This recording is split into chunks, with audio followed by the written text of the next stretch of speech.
Hello, everyone, and welcome back to the 16mm Film Crew. I'm Cindy. And I'm Dale. This week, we watched Bugonia, directed by Yorgos Lanthimos. Two conspiracy-obsessed men kidnap the CEO of a major company when they become convinced that she's an alien who wants to destroy Earth. This movie is based on the 2003 South Korean film Save the Green Planet by Jang Jong-hwan. It stars Emma Stone, Jesse Plemons, Aidan Delbus, Stavros Halkas, and Alicia Silverstone.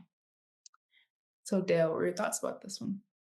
I thought it was actually very interesting. I thought if you're not familiar with Yorgos's work and predominantly also Emma Stone and Jesse Plemons, you were not expecting some kind of twist. Had I not been privy to those three people and how they love black comedies and kind of the plot twist at the end coming up, I would have went to this movie being shocked and surprised that she actually turned out to be an alien. And the movie also picks on, and it kind of makes fun of the conspiracy theorist people, flat earth and all that stuff, which is really right for, comedy in a way. Yeah, but I thought Jesse Plemons is always good with these kind of roles. I don't know. That's my boy. We need to have a little talk. Like, you're really good at these kind of roles, which is, I don't think is a good thing at all. But yeah, Emma Stone, of course, she's like a very multi-talented performer, comedy, serious, all that kind of stuff. But yeah, I thought the performances were like amazing all around. Yeah. I really liked this movie. I didn't see the twist coming, but then I was like, it wouldn't be a Yorgos movie if it didn't have this. So that actually made sense. Because to me, this is like after The Favorite, one of his more accessible films where like it's not as weird as some of his other stuff, but it is like this is like on the same level of the weirdness of like what he brings. It's just, I think, packaged in a more like accessible way where like most people can come to the movie and be like, oh yeah, I have an uncle who's like into this kind of stuff, or maybe not a family member, but like someone, someone, or, of a group of people who are like into conspiracy theories and stuff like that and who take it too far. But I really liked how timely it was. I felt like even the fact that Jesse Plemons works at an Amazon fulfillment center, like that was really, to me, it's like the whole class thing. It was like a really interesting look at that. And I really like when directors, for the most part, unpack that, because I feel like that is actually like the most pressing issue that we're facing is the class inequity that we are all living in and like late stage capitalism and stuff like that. So I thought this was like a really interesting take, pairing that with people being isolated and falling into these conspiracy theories. To me, this is like a way better version of the Eddington movie that Ari Aster did last year. It's so funny because Emma Stone is in both of those movies, but both these movies. But like, to me, this was like a way better version of whatever they were trying to do in that. So I really liked the subject matter. I thought the writing was really good. I thought the performances were excellent. Jesse Plemons, honestly, one of the best actors. Like, low key, like I feel like he's actually not getting enough shine. I feel like he's so good. Like, he's just terrific. And the fact that he was nominated for stuff for this role in particular, I'm like, you guys missed the ball on that one, because he was so good in this. And the actor, I think his name is Aidan, where I think he wasn't an actor. He was just like, I did an open casting call. Open casting. Brought him in.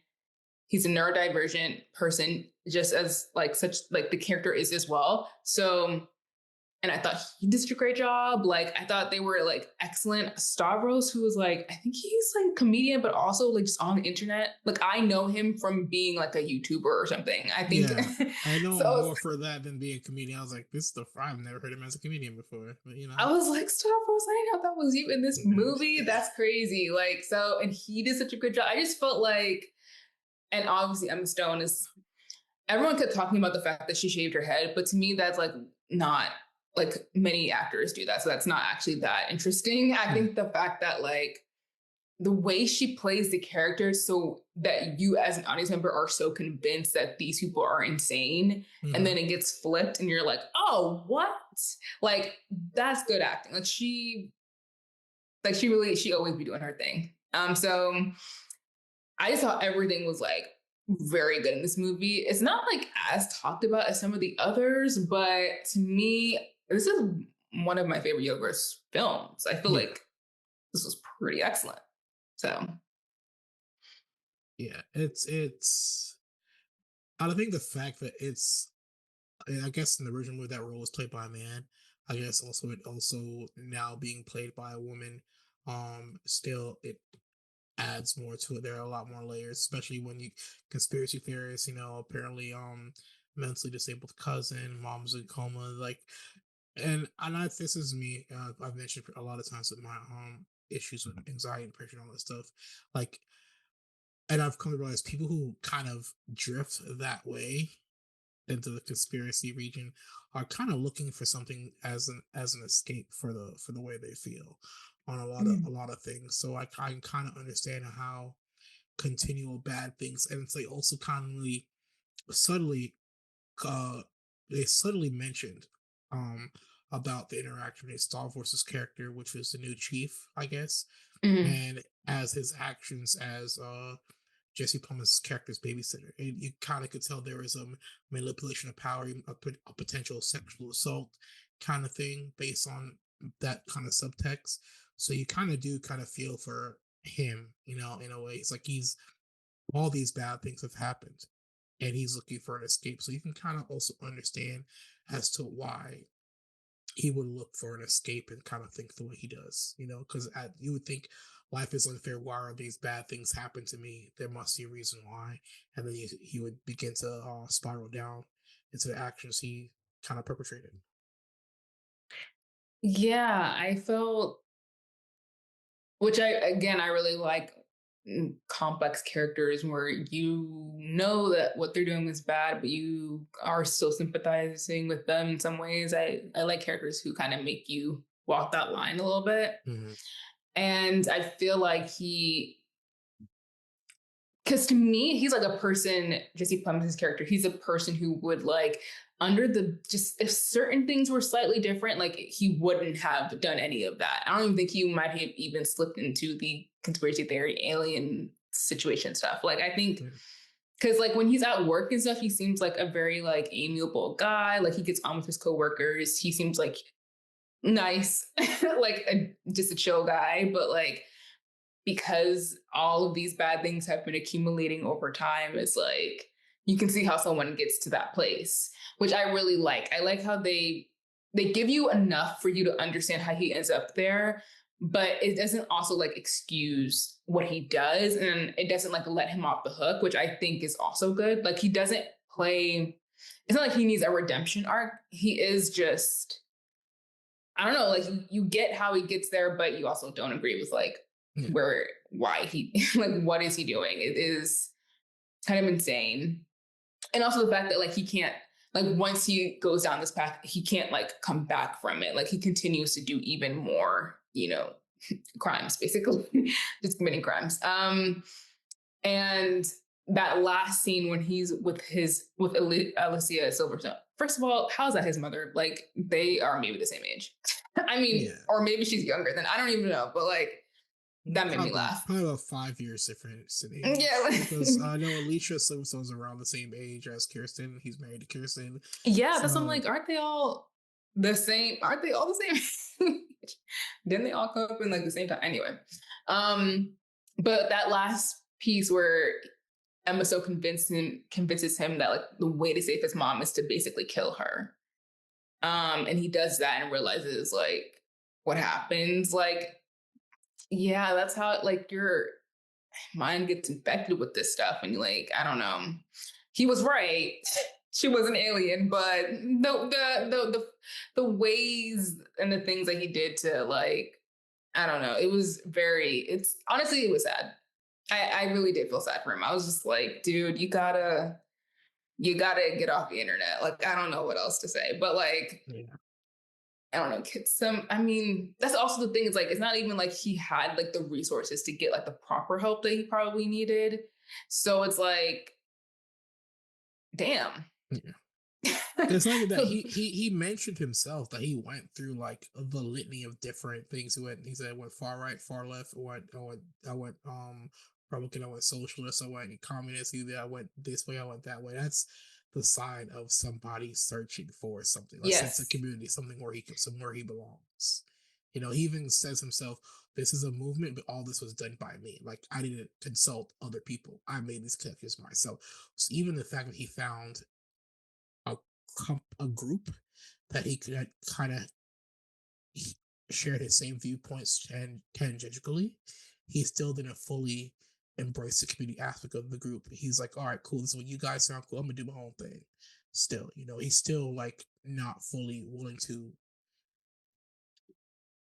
connect with people other than those like he has at work where he seems like I say where he seems very, nice and friendly. Yeah, and again, it's that like isolation, like the fact that he's only living with his cousin and his because his cousin is neurodivergent.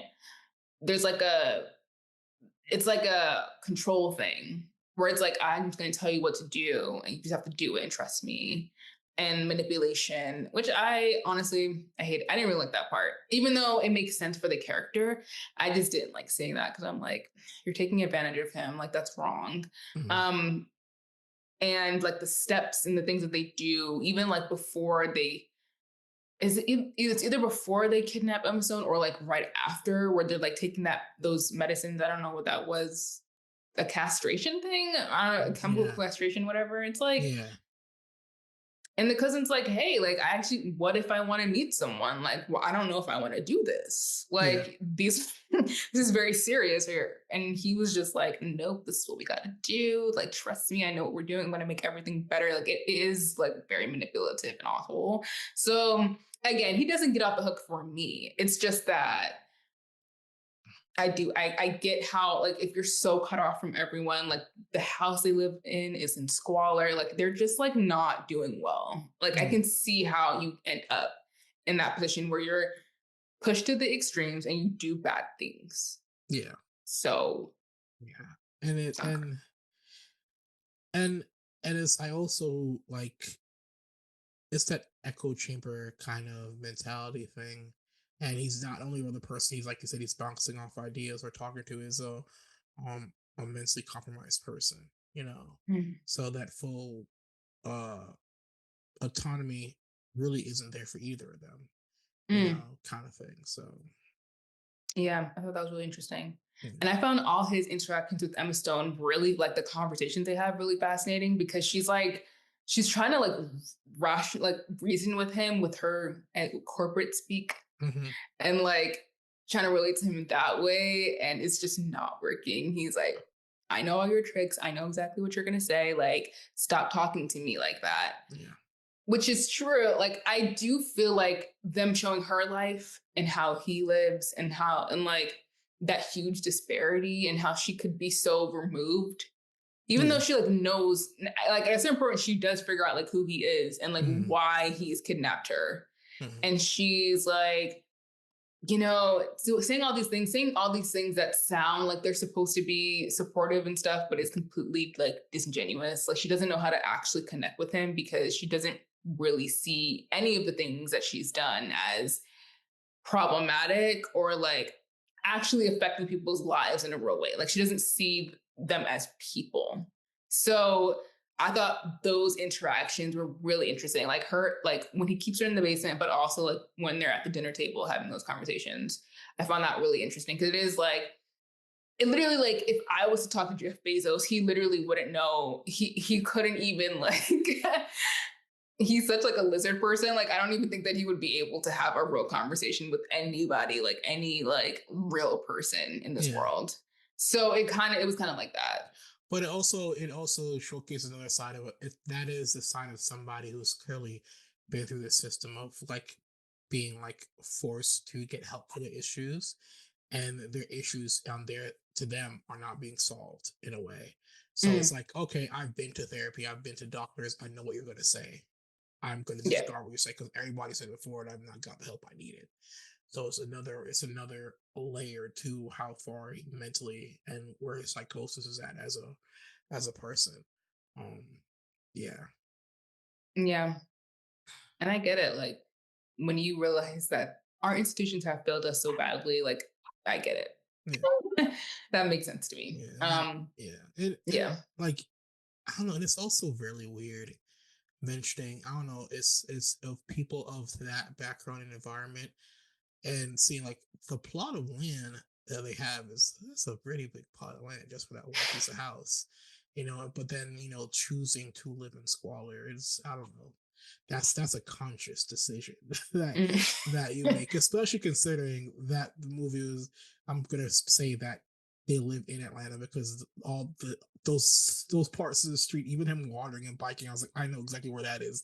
He will That live looks in he will familiar. live in Yeah. East Atlanta, my boy. Okay, It looks familiar. that Piggly Wiggly and that City Trends, that's Moreland Avenue right there. I know exactly where you live. Okay, them houses is expensive because they old.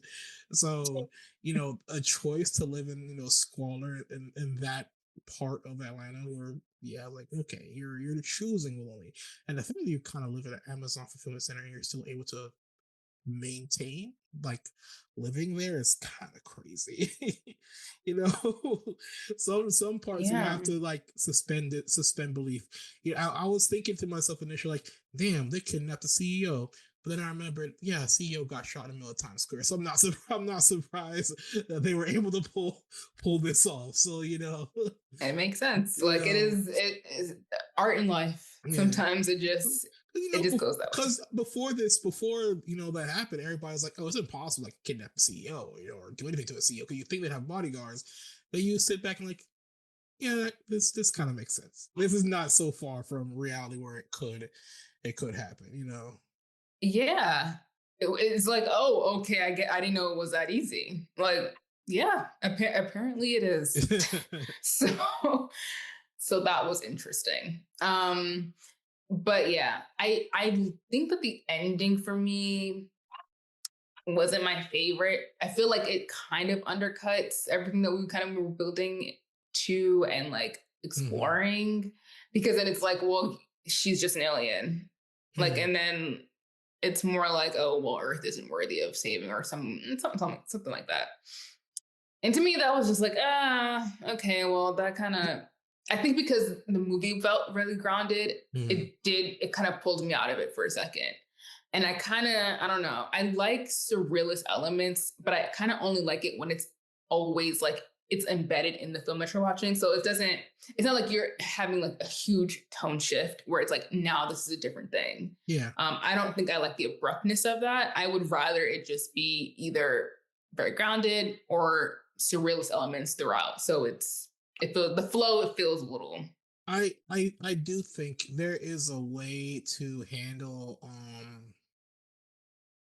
the ending. I think the twist of her being an alien was good. It was a good twist. Yeah. That whole situation.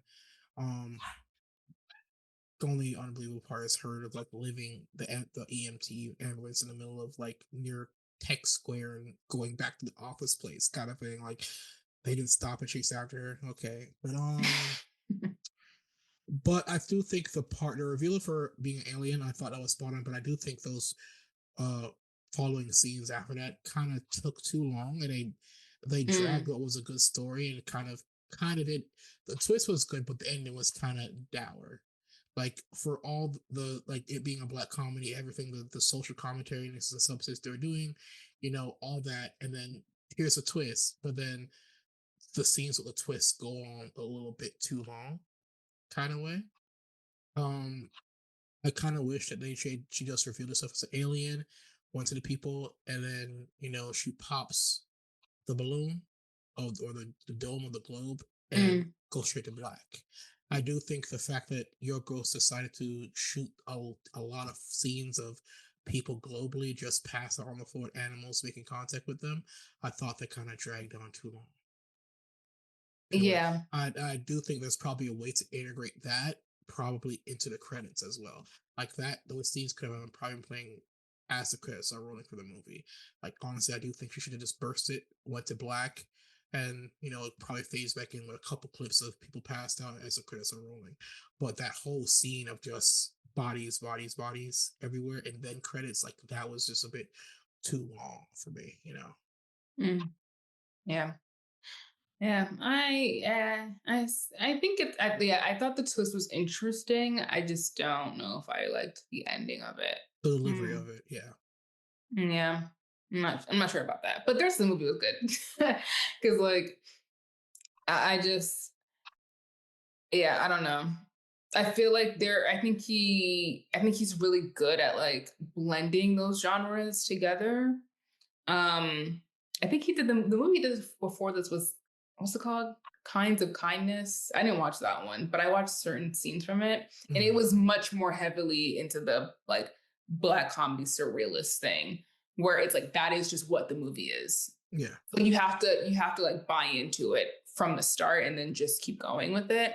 Mhm. But again, because this felt so grounded to me, and I don't know, it kind of took me in a different direction. I don't know if I was ready to go in, but it was really interesting. Yeah, it was And still definitely, interesting. Yeah. yeah, definitely worth a watch. Like I really was like, this is good, and I like that he keeps. This is based on another movie, but um, I think it's still if it has the feeling of maybe like an original. Yeah. Like you're not gonna see this kind of movie often, which I Yeah. think is good. Which is what I like about his filmmaking too. So I mean, that goes back to my original comment a couple weeks ago about when American companies do remakes of particularly Korean films. yeah. Like in certain Korean films, that cultural subtext is needed, and it's clear in the original movie that wasn't much of a the cultural subtext of being Korean wasn't there. But when American films kind of do remake these things, instead of adding the cultural subtext for Americans, they just avoid it. But this movie works because, like I said, there's no cultural subtext to the movie. It's more so societal, which everybody can kind of understand in a way. Hmm. So nothing is really lost in this kind of remake. Yeah. Which is a good point. I think this was like a good one to translate to an English language film because it works really well. And I anything else? Yes, I like the Jennifer Aniston masks and the Chapel Ruin needle drop. Thought that was fun. Yeah, That was a little nice. this was good. This is a good way for the three of them, I guess, Jesse, Emma, and Yorgos to end their like trilogy of movies the last couple Yes, years because they the did. cinematic Yeah, universe. she's been working with him since like 2018 with The Favorite, and stuff like that. So they did this, they did Poor Things, they did the movie you just mentioned, 3 movies in a row. So yeah, kind of, I can see why they're taking a bit of a break right now. Yeah, I think they need a break. So yeah. Yeah. All right. So it's been a minute since we talked news, but a lot of stuff has happened, the last couple days. I figured, we should probably bring that segment back in uh for a minute over quick. Of course, Eric Dane of Grey's Anatomy fame, The Last Ship, Euphoria. He passed a couple few days ago, ALS. We had James Vanderbeek, who if you're a 90s kid, Dawson's Creek, Varsity Blues, a lot of stuff. He passed away with colorectal cancer recently as well. So like it's just kind of like a weird to see, when stars or celebrities or people you think who also do have money pass away, and then you also kind of hear them their families having to put up GoFundmes together or kind of calls like when Chadwick passed away, nobody knew what he was going through at the time, but at least he had attained the level of fame, especially with his contracts to Disney and Marvel, where his wife didn't have to do that. But here you have Eric Dane, career actor, 3 hit shows, and his wife has to set up a GoFundMe. James Vanderbeek, like I mentioned, key teen idol in the '90s, early 2000s. Dawson's Creek and other movies as well, and those, and this was a time when syndication was still a thing, where residuals were a thing, and his wife has also put up a GoFundMe as well. It's really kind of sad to hear about.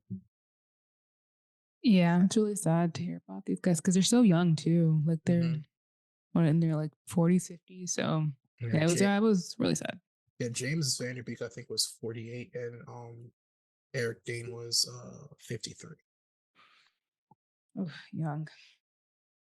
So very, very sad. Um, okay, so one of the main headlines, obviously it's award season. Yesterday was the BAFTAs. Mm-hmm. And the biggest story coming out of that was that a Tourette's campaigner named John Davidson was heard shouting the N word at Michael B. Jordan and Delroy Lindo when they took the stage to present an award for Best Visual Effects. So that was, yeah, not great.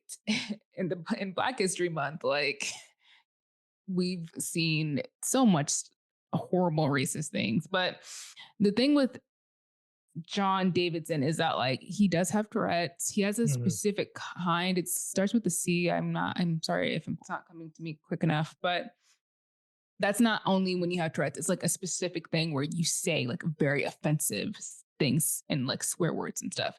And he had been like saying swear words at other people during the night. Mm-hmm. He wasn't there for that long. He stayed for like 25 minutes and then left. But that one, particularly the N-word, was lobbed at Michael B. Jordan and Delroy Lindo. And basically there's this whole I can't even say it, controversy about this situation in particular, because some people are saying that it's not because of his Tourette's, like it's just racist, and other people are saying, well, it's ableist to say that, like, because it's ableist because like people are saying that it's Tourette's wasn't the cause of it, and that is why he did it, and you shouldn't be mad if you're a Black person because he has a disability. My thing is that actually both things are true. Like, yes, he has Tourette's. And so it wasn't something that it's not like he was intentionally trying to be racist. It was that because of the specific kind of Tourette's he has, he said he was saying offensive things that night, the N-word included. And yes, if you're a Black person, you can feel a type of way about that still, because it's still the hard R. Like, it's not like it is an offensive term to it's hate speech, basically. It's just that his intention wasn't hateful because he has a disability. Mm-hmm. You can understand both of those things, except for on social media, because apparently nobody can understand that. So nuance doesn't exist on social media. that doesn't exist. My biggest gripe actually isn't with that situation. It's more with the BBC and the BAFTAs overall, because Delroy Lindo said that no one came up to them afterwards and said anything to them. Like, no one apologized for that.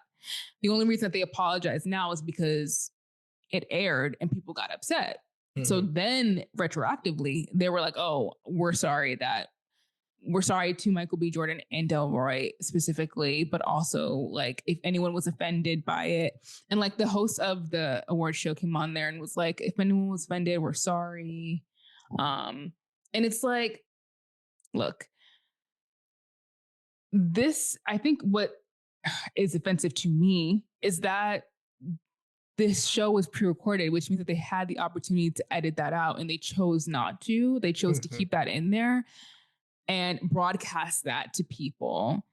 And then, so that's one thing. The second thing is that like they didn't say anything to Delroy or Michael. Like, why would you not say to them specifically, we are sorry for that incident? You said it to the crowd afterwards, but like not to the people who were there on the receiving end of that word. So like, what? And then 3, they cut out a part where a group of Black people who had won the best British film of that night said free Palestine, they cut that out. So they cut Mhm. out that part because the industry has this whole huge thing. Like they don't even want to recognize that Palestine is a thing. So like they just don't even want anyone to talk about it ever. Yeah. And then they kept in the N word. Yeah. Like, and then they want to give this ridiculous apology about we're so sorry, to Michael and to Delroy. Like they were so professional and whatever. And it's like, well, what were they supposed to do? Like, hello. Like I just don't. I Mm-hmm. think I think everyone's going back and forth about like whether this man intended to say that and like whatever. And I'm like, we got to look at this bigger. These institutions are terrible. Like they don't care at all. I was just watching this video about how there's been this incredible sea change in terms of how artists are like addressing politics in or actually how they're not addressing politics in anymore. Like there was a whole bunch of stuff at the Berlin Film Festival where people were asking these actors questions and they were like, they don't want to talk about it, or they'll talk about it later, or it's unfair for you guys to ask these questions of artists because they're actors. Like there's been a whole rise of that mess, and it's actually Yeah. been really pissing me off. And I feel like this is just another incident where it's like we don't it's I don't understand how like y'all could even keep that in there. Like why would you keep that in there and then omit something else because it's a language that you don't want anyone to talk about the Palestine situation, but you're totally fine leaving in the N-word. Like I Yeah. can someone explain that to me, Yeah. please? Like that's crazy. I think the BBC wanted to have their cake and eat it too, kind of thing. The fact that, and it's not even the fact that they want, like I said, they removed the winners of Wally Davies and Okola Davies' their speech, their part of the speech talking about free Palestine, because I think in their speech they're talking about the issues of them also being migrants and Mm-hmm. children of immigrants coming, and so they understand that side, so they were like free Palestine. But then the actor, or the actor, the what's his name, John Davison, Mm-hmm. the guy with Tourette's, who was there for his movie as well. I've seen his movie Eyesore. It's actually a really good Oh, okay. movie. So you have him, he's affected now, and then Dilroy and Michael Jordan are affected because, like I said, nobody went to speak with them, and it's a conscientious thing on purpose to remove the free Palestine thing, which, Yes. from what I'm hearing, nobody really in the crowd, really, it wasn't an issue at all, because Mm-hmm. we've seen it in the past couple months in all these different award shows. Actors have been saying stuff to that regard. So for some reason, BAFTA's trying to edit that part out, but the situation that kind of caused a stir, we're gonna keep that in. Like we want the salacious, we want the name BAFTA to be in here, but I don't think they were expecting the massive amount of backlash they'd receive on their end for not doing the due diligence. Because it's clear, if you have time to edit and remove, political statements or whatever from award winners, you have time to remove pre-Palestine, especially when the stir. Because it's clear when if you see it happen, it's like the whole show just shuts down. It's very much, Will Smith slapping Chris Rock. Everything Mm. kind of just stops right there, and you could have edited around it. You could have, in that moment, apologized to Michael B. Jordan and Delroy Lindo. It was clear, most likely this guy has also apologized to them directly, but the producers, your stage manager, all those people also as well from Baptist and the BBC should have apologized to Michael Jordan, let him also know the situation of it. Because it really just sounds like a random person like yelling out the N word, you know, and yeah. But also the issue is what happened in that situation that caused that involuntary verbal tick. Because it's clear that he wasn't like, his ticks never really kicked in throughout the night. So what situation created that environment for him to say that? So, okay, so this is what happened.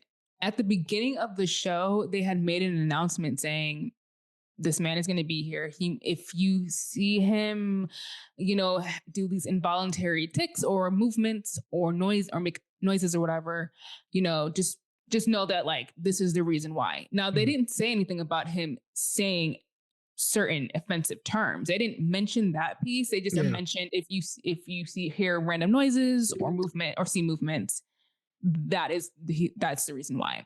Yeah. And the man was on the red carpet saying, you know, I'm around a lot of people tonight and I'm a little like he said that to an interviewer. He was like, I'm not ready. Yeah. yeah, like, certain situations, because apparently like he goes around and he talks to people about Tourette's, like he's an advocate for the disability, but he was just explaining to the person like, yeah, tonight, like, it's like if someone has anxiety or if someone gets like really nervous or something at a big event, like it was setting him off a little bit Yeah. already on the red carpet. So by the time that he got to his seat, he was already like in that space, and he was saying other things, like he said F you to someone and he said something else, like he was already making these outbursts, but then he dropped the N-word. And that was the cutoff where it was like he left and watched the ceremony somewhere else because I guess someone told him like, no, what you're doing is like causing disturbance. So he left. Yeah. But he had been already saying things throughout the night. So it's like, my thing is like, this man is here for his film. He can't help the fact that he's saying these things, and he has the right to be there. Like, you can't just say because you have a disability, you're not allowed to like go to events and stuff. Like, that's not right. So like, he had the right to be there. I think that the people should have informed everyone more clearly, because apparently even the presenters didn't know about this man until like 15 minutes before the show started. Yeah. So I feel like they should have already well prepared people for that. Even still, hearing that word, it's gonna feel it's not gonna feel right. It's not gonna feel good. It's gonna make you feel some type of way. And I think that's totally valid. Yeah. I just think that the organizers, the BBC overall, I don't think they did their due diligence in dealing with the situation. Yeah, and it's also really hard with with other disabilities. I know they have sensory rooms for the disabled people where they can go to, and like even in public venues, I've seen them in concerts, sporting events. Oh, you're disabled. Here's a room for you. And with Tourette's, also he's still a functioning person. He's not like he's any diminished mental facilities. So that it's just basically, I get anxious and I just say random shit, and there's no proper way to prepare for that, especially in a situation where he's there as a potential award winner, that you also can't kind of isolate him as well, so I think the BBC and the BAFTAs and the organization as a whole, we're really unprepared in the situation as a whole. They could have, they put out, I think they could have, knowing he's there as an award winner or a nominee, they could have been like, all right, cool. What can we do to make this night go as smoothly as possible for you? Or what can we do to mitigate some of these tics and stuff while still also make you feel welcome and seen here as well? There should have been some kind of mitigation planning, and it's clear none of that was done as well. Yeah. So then you ended up with what we had. So it's just, I think the discourse is really messed up, but I also think that like these I've really had my lip. I've had it up to here with all of this crap. Like, I just feel like they're not, that choice to not take it out really, to me, cemented how I feel about just this industry, kind of, which is like, they just don't care.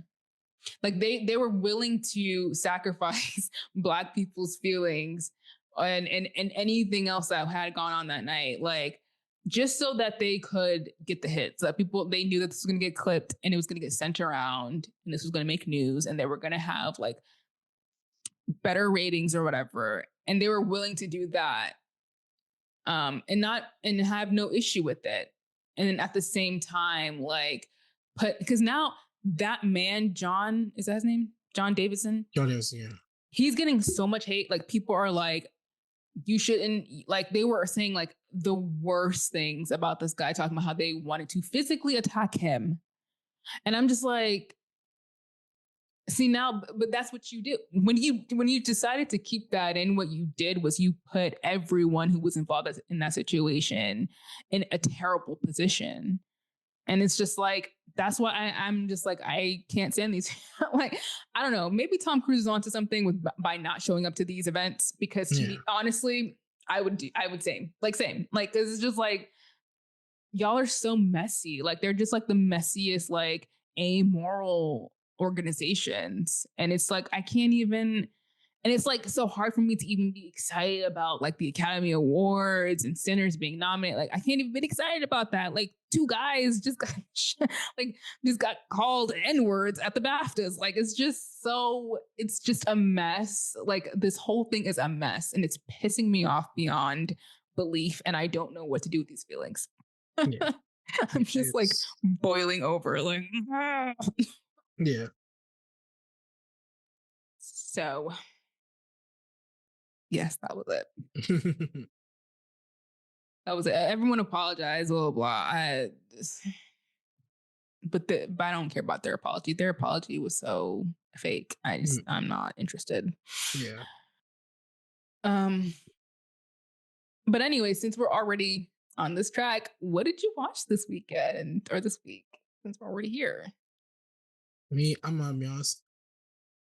Usually, I could say I watch some sports or something, but I was just chilling in bed. Like there's a rapid, change of in the South of hey, it's cold as hell to hey, now it's about to be 70. It's 75 degrees again, baby. Take off that jacket. Oh shit, never mind. It's about to be 40-some degrees again.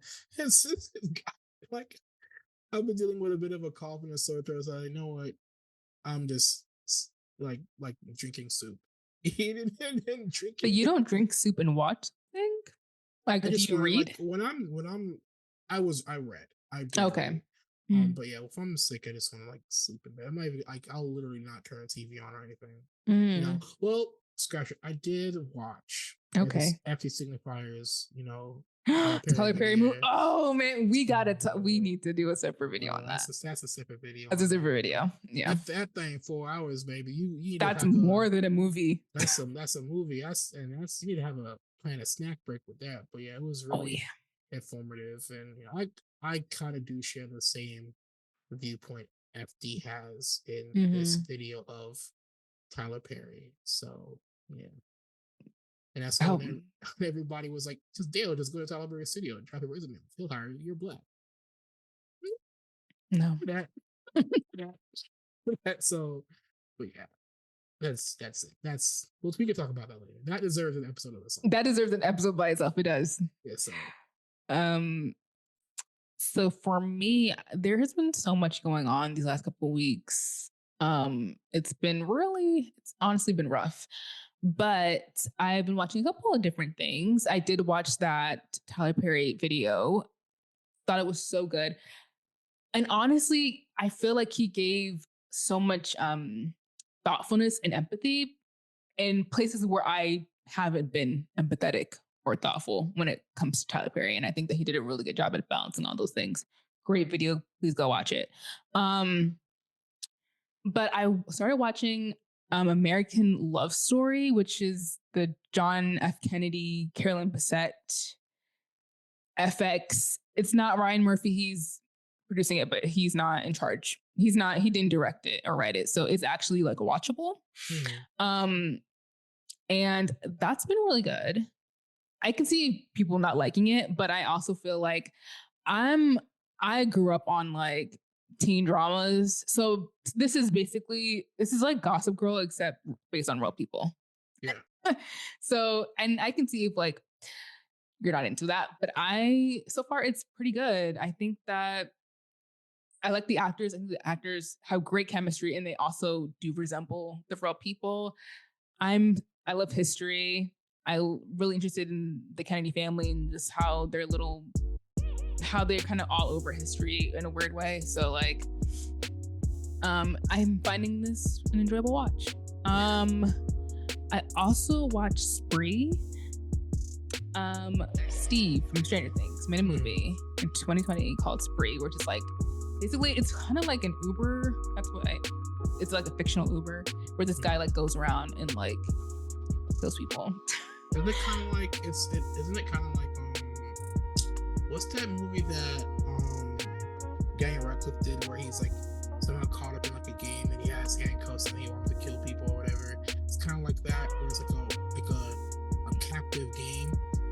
Like it's that concept. Like you're basically held captive and you have to like kill people and do tasks to survive. Oh, okay. I don't know the name of that, but I think yes, it's not like that. He's not in the game. He is just doing this. Yeah. But yeah, it's like shot on iPhones and stuff, like, so it's like very like found footage type of. Yeah. It's pretty good. I mean, it's like messed up. Like it's like a really dark comedy, like pretty messed up, but like also really good. It has like a lot of the SNL people in there too, so it's like, I don't know, it's a good movie. And then I started watching Star Wars. I watched the first. Well, I haven't finished it, unfortunately. I watched it on a plane, so we landed before I could finish the movie. But I did make it an hour in, and I started. So I'm watching Star Wars: A New Hope. At first, I did not know what was going on, and then I was like, okay, I know what's going on here, and it's really good. Like, I understand why everyone is so obsessed with it. Like, because I only watched what are they? The sequels? The prequels? No, the prequels is the stuff that was made in the 90s, right? With Natalie Portman. And that's the prequels, yeah. Those are the prequels. I watched the sequels, so that's the newer ones that came out with John Boyega and stuff. I only watched those, so I hadn't seen the original trilogy. So I'm starting it, and I'm an hour into the first one, and I think it's really good. I think that Harrison Ford and they're like very like captivating. I'm into the story, so like I get it. The shots are beautiful. Like everything looks so good, which is amazing because it's like it was made in the 70s or something. Yeah. So yes, I'm clicking on. I just need the right opportunity to get invested. But now I'm here and I'm on board and I'm ready to continue the journey. So I don't think anyone cared or was judging me for not watching it, but in case someone was, I'm doing it now. And I'm excited about that. So yeah, that's what I've been watching. And that is it. That is it from us this week. We hope that you are doing well and taking care of yourselves. Make sure to check out all of our social media, support us if you can, and we will see you guys in the next episode. Goodbye.